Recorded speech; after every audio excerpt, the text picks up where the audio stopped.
Every Sunday, he stood on the pulpit in his expensive suit, preaching about faith, sacrifice, and sowing seeds for blessings. Thousands of people trusted him with their hard-earned money. Single mothers gave their last dollar. Sick people gave their medicine money. Struggling families skipped meals to tithe. But while they were suffering, he was living like a king. Luxury cars, foreign trips, private apartments, and a lifestyle most of his members could only dream about. When the church finally asked questions, he stood on the same pulpit and blamed God. This is the story of one of the most hypocritical and greedy pastors Jamaica has ever seen. Pastor Winston, Papa Win Clark, was one of the most influential pastors in Kingston. His church in Halfway Tree was always packed. People came from all over the island because of his fiery sermons on prosperity, healing, and breaking generational curses. He had a powerful voice, a charismatic smile, and a way of making every person in the congregation feel like God was speaking directly to them. Members gave generously: tithes, offerings, special miracle seeds, building funds, and emergency prayer offerings. Some sold land, took loans, or skipped paying bills just to give more, believing their breakthrough was coming any day. Donovan, a loyal deacon, and his wife had been members for over 12 years. They gave faithfully, even when times were hard. They saw the church as their second home and the pastor as a man of God.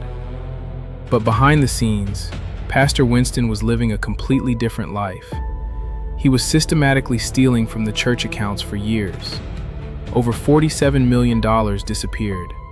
Money that was supposed to go to building repairs, the orphanage project, helping single mothers, and supporting the sick. Instead, he bought luxury cars, a big house in the hills with a swimming pool, and even a private apartment for his side chicks. He flew business class to Miami, London, and Dubai for so-called ministry trips that were really vacations with women. He used church money to pay for his children's expensive private schools abroad and to fund a lavish lifestyle for his mistress.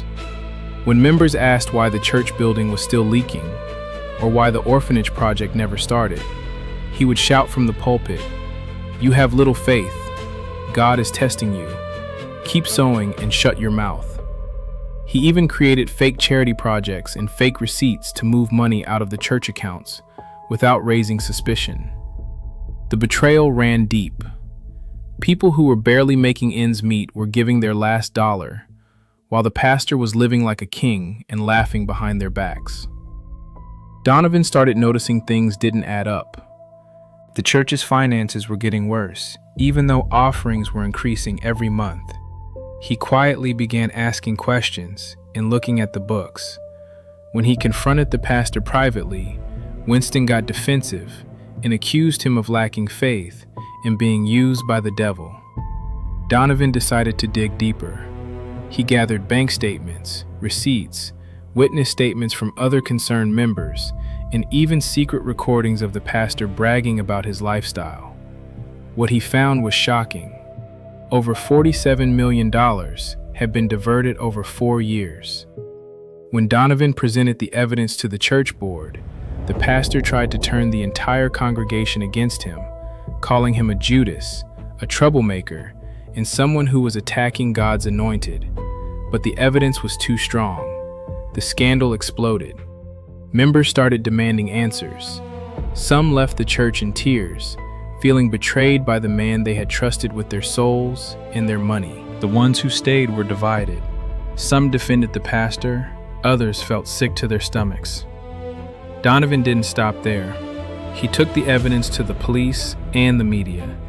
The investigation revealed the pastor had been systematically stealing from the church for years. He was arrested and charged with fraud and theft.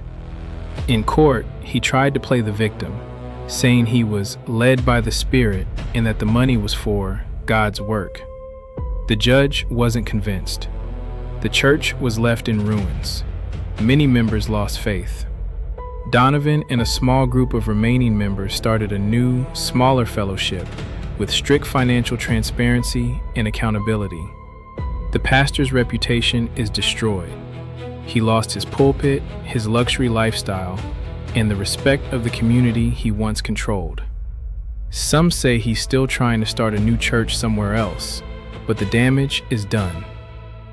So what you learned today? Some of the loudest voices preaching about faith, sacrifice, and sowing seeds are the ones stealing from the very people they claim to serve. Never give blindly. Always ask questions when it comes to money in church. Would you stay in a church after something like this? Or would you walk away like many did? Drop your realest take in the comments. If this story shocked you, subscribe, because the next one might hit even closer to home. DCS, I'm out.